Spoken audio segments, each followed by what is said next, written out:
Chapter 11. Sins of a Father. The sins of the father are to be laid upon the children. William Shakespeare, The Merchant of Venice. Another version of this is from the Bible. The Lord is long-suffering, and of great mercy, forgiving iniquity and transgression, and by no means clearing the guilty, visiting the iniquity of the fathers upon the children unto the third and fourth generation. Numbers 14:18. I have pondered this quote for years. There are many explanations, and of course I have my own interpretation. My belief is that family traits and traditions, good, bad, and indifferent, however reasonable or unreasonable, include familial transgressions. Children will unintentionally inherit those traits and values. Uncle Jesus, Sonny Sanchez, rest in peace, referred to this as genetic continuity. He had a third grade education, and he had the gift of gab. He was the smartest third grader I ever met. As mentioned earlier, my parents were immigrants. My mother immigrated to the United States from Italy in the late 50s, and my father later in the early 70s. I was born in 1972 in Los Angeles County, making me a first-generation U.S. citizen. So growing up was difficult in the respect that my parents had old country Italian values, whereas I was growing up in the whole different value structure here in the U.S. Needless to say, there were many occasions where my father and I disagreed. If I were to describe my relationship with my dad, I'd say it was turbulent in the best of circumstances. My interests were often disregarded, which meant that I had no voice under any circumstance. There were times when he would take me hunting, camping, or fishing, where a few fond memories exist. However, those memories are overshadowed by experiences of criticism and ridicule which affected my teenage years. In a nutshell, these experiences pushed me away from my dad. I enjoy camping, hunting, and fishing. However, I never seemed to be good enough and was constantly criticized for my performance or underperformance. As a result, I rejected hunting and fishing regardless of how much I enjoyed the outdoor activities. There was no father-son bonding as far as I was concerned. From my perspective, these experiences always seemed to end in the negative. The home front wasn't all that pleasant either. In the 80s, it seemed vogue to be a latchkey kid. Like most kids, when arriving home, I had chores to do. And if the chores weren't completed adequately, there were severe consequences, and at the time, it seemed normal. However, some of those punishments did not fit the crime. Subsequently, in my teens, I rebelled. The rebellion took many forms: stealing cash from his wallet, sneaking out of the house after curfew, drinking alcohol, and lying or omitting details about all my shenanigans. I understood clearly what the consequences would be. I built up a second life hidden from my old man. From time to time, my mom would catch me in the act. However, there were few times when she would rat me out. If she was put in a position to spill the tea, it was because she couldn't bear the evidence of my delinquency. To be balanced, my father would take on a second job and make ends meet. I can honestly say he never missed a day's work, regardless of his health. He provided a roof over our heads, I had clothes on my back, and some level he attempted to connect with me by introducing me to his hobbies. His friends loved him. He was a man's man, and he was often charitable to his friends and gave freely to them. Everything from an outsider's point of view was skewed in the positive, as opposed to my negative perspective of living with the man. It seems my dad had a double life as well. As a young adult and in recovery, the alcoholic cloud began to lift. I tried to understand what made my father tick. We never discussed any of his experiences as a child. Honestly, I never knew my father. I know, total cliche. He kept his life experience locked up tight and stuffed down.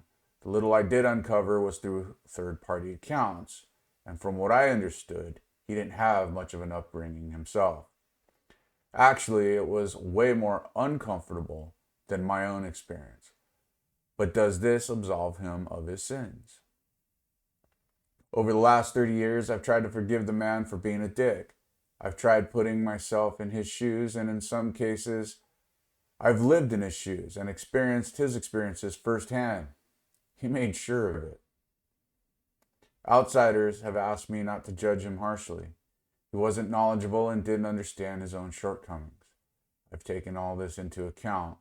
My conclusion is that he taught me what not to be as a human being.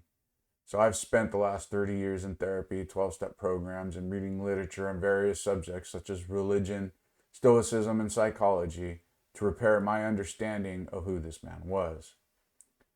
Giuseppe died on March 24th, 2021.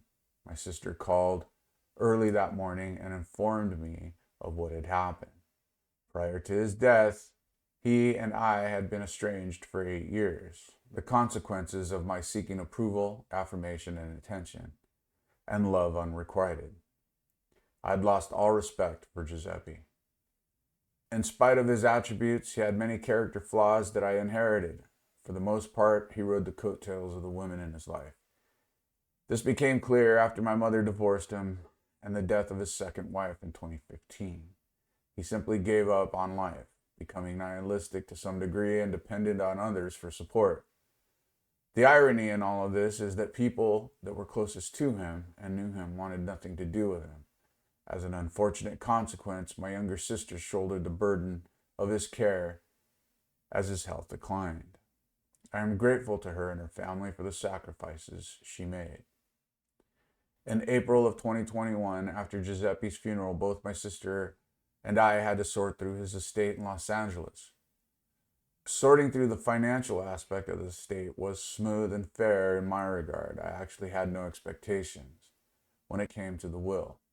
Years earlier, Giuseppe swore he'd written me out of it. So why would I help my sister sort through the estate? Well, because I love my sister regardless of whatever contention I had with my parents. Tanya did her best to leave the issues between me and my parents, so I naturally wanted to support her. Only God and my sister know the true sacrifices she had to make to support Giuseppe. From April to June of 2021, I moved to Los Angeles and lived in my childhood home. From April to June of 2021, I moved to Los Angeles and lived in my childhood home. While sorting through the property, the house was filthy and under-maintained. Giuseppe's garage was exactly as I described in the previous chapter, stuffed to the roof with junk and garbage. Sorting through the garage and trying to determine what was valuable versus what was junk took a huge effort. When the garage was completely emptied and cleaned, the contents of the garage had to be hauled off in 3 40-yard dumpsters. Giuseppe's garage was a metaphor for his life. He stuffed everything in it, the good, the bad, the valuable, and the shit.